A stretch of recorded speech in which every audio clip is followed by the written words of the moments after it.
Hello. I'd like to talk today about how atheism is a concept. Atheism is a concept, an idea, an abstraction, a conclusion, an assumption, since it is a belief which implies all of the above. Atheism can be reactive in nature, a reaction against the religion one has been brought up in. The reaction is put together through thought and emotional distaste for that which is perceived as the naive belief in a creator as put forward by one's peers. Then there is the more so-called rational belief in atheism as put forward within the scientific community, based on the notion that no evidence for the existence of a creator can be found. In either of the above two cases, the atheism in question is conceptual in nature, that is, put together through thought.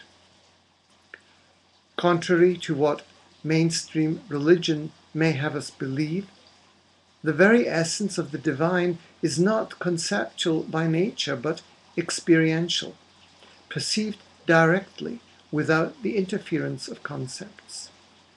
Whatever can be said about such directness, whether one calls it delusional or sacred, deeply significant, is still conceptual.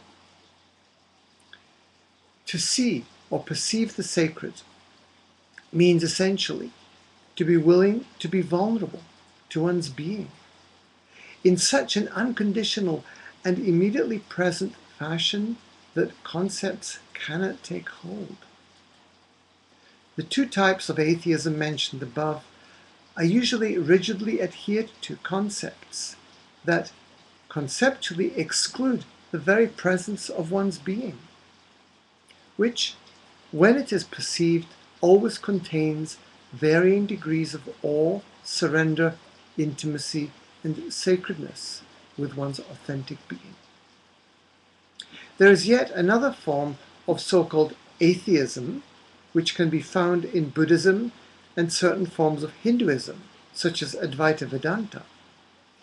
The aforementioned state that the concept of a creating entity, as put forward by the more theistic religions of the West, is conceptual and incompatible with the immediacy and freedom from concepts of the no-self.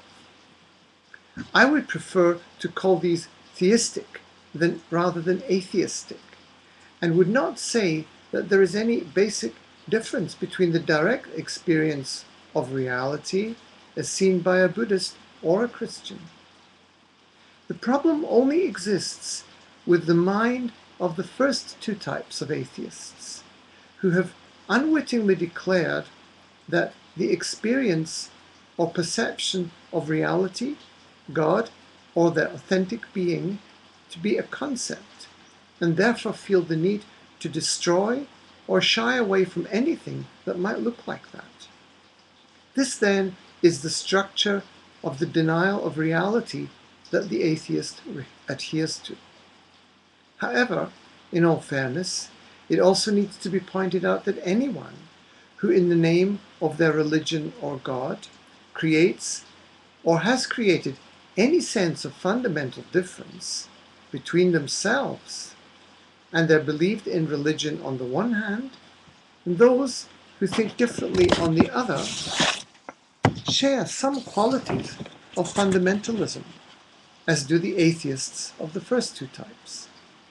I'm defining fundamentalism here as an adherence to a belief that excludes the direct experience of one's nature, and that therefore leads to varying degrees of fanaticism and/or violence. So what is the important question that arises through this inquiry? How can human beings not fall into the trap of believing in a version of reality that is put together by their own concepts, as well as the collective ones of any society, science, or religion?